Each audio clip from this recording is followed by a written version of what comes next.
If you're wondering if influencers are still important to building your brand, this video is for you. We're going to get into the good, the bad, the ugly, and the successful. Let's get into it.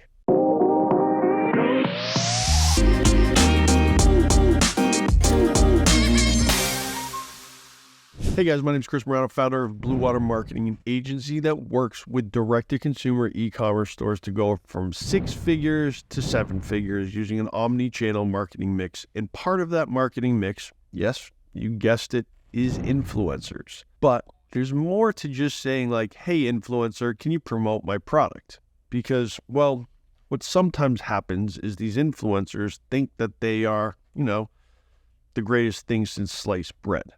So in this video, I'm going to walk you through how to create your brand package, how to speak to these influencers to make sure they create the content that you want, and some statistics that show, well, hey, influencers are still really effective. Caveat, if done correctly. So let's hop into it. All right, so picking influencers.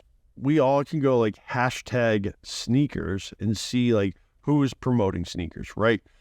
But as my social media manager here knows, that is extremely time consuming. So there are a number of different tools. So let's go through those quickly. A few of our favorites are Impact, Collabster, Billo, and Upfluence. Some of them have costs. Billo, you pay for the content. Like there's pros and cons to all of these. Collabster hooks right up to your Shopify store. So if you're using Shopify, I do recommend at least starting with Collabster. It all is pay to play at this point, guys. Don't expect to just send a free product and be like, hey, I want you to create a 30-second video because I sent you my free t-shirt. It just doesn't work like that anymore. So be ready to pay. So going through understanding the reputation of these influencers and the content. So don't get confused by 500,000 followers. They might not actually be super engaged followers. So it's really important to start there. When you're going through, select the category of products that you are selling, whether it be outdoor gear, apparel, perfume, makeup. Go through all of these. Micro influencers are still so beneficial, although their costs have gone up a little bit. They're a little ballsy these days in terms of how much money for an 8,000 follower. I mean, it's kind of crazy, but it is important. So start with those different tools. Discovery tools will help you a lot. Moving on. The growth of influencer marketing has been remarkable. According to Statista, it went from being a $1.7 billion industry to a $16.4 billion industry. And there's a ton of data that actually backs it up, saying that consumers, followers, want to see content created by a person discussing a product instead of the brand discussing their product.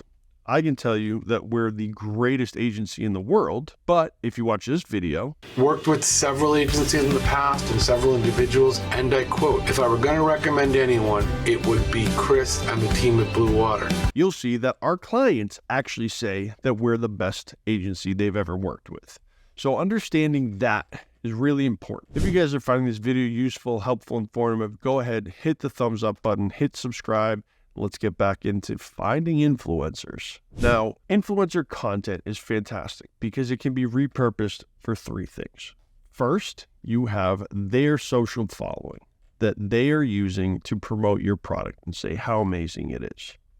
2, if you make sure during the contract discussion process, you tell them that you also want rights to their content, meaning they're going to send it to you. You can then repurpose that and republish it on your social media channels. And then 3, you can then take that content again, repurpose it, and repost it on any advertising platform. So a lot of times what we'll do is we'll work with influencers, then we'll take that content and run ads for the brand using that influencer. Whether people know who they are or not, it's still user-generated content. So it still doesn't come across necessarily as the, hey, we have the best product ever. It's like, hey, this product is really great. You should check out this brand. So how do you find who your target audience is and the influencers to use? First, go into demographics. Easy enough. You can go into Facebook Audience Manager, you can go into Google Analytics, you can go into some of your Shopify information to figure out male, female SKUs, locations, interests, all of those things.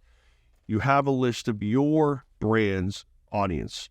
From there, you can use these tools to find influencers with similar matching demographics, interests on their platforms or their followers. From there, you can also look at your competitors. What are they doing? Who are they using? You can find similar interests of your competitors that they're using for their content and then repurpose those people for your brand. So the steps to finding the perfect influencer for your brand: identify who you are. Who do you sell to? What is your brand? What are the colors? What do you want to portray by these influencers? This is really important because many times you can just send a product and then like the video you get back, and we've gotten them, are just kind of subpar. Doesn't discuss enough of the benefits, why people should use it. Those are really, really important. Go through lists of influencers. That's step 2, is don't just say like, I'm going to try to work with these 10. You realistically need 50 different outreach because you might have a budget of $3,000. That budget does not go that far if you're using some larger influencers. So you want to have an array of people selected that align with your brand, are willing to create content that speaks to your audience, and work with that. Next thing is make sure that you are super honest about when you need it back and how many revisions you get. Sometimes these people think that they have 3 months to create this content. Well, if you're launching a campaign in the next 4 weeks, well, you need it back in 2 so you can strategize and plan out accordingly. So make sure to really maintain open communication through the entire process. And then how do you track this? Because at the end of the day, if you're spending $3,000, $4,000, $5,000, $10,000, $50,000 on influencers, you need it tracked. The generic way of doing this is unique coupon codes for each and every influencer that expire within a period of time. We all know that there's the discount websites out there that are going to track and crawl websites to find coupon codes. Yes, it happens, but the way to track, if you're looking for bottom line revenue associated with your influencers, unique coupon codes and or UTM codes, that in their link, they're going to put your brand or the link that you send them, going to have everything in there. So it's going to be influencer campaign, person's name, September campaign.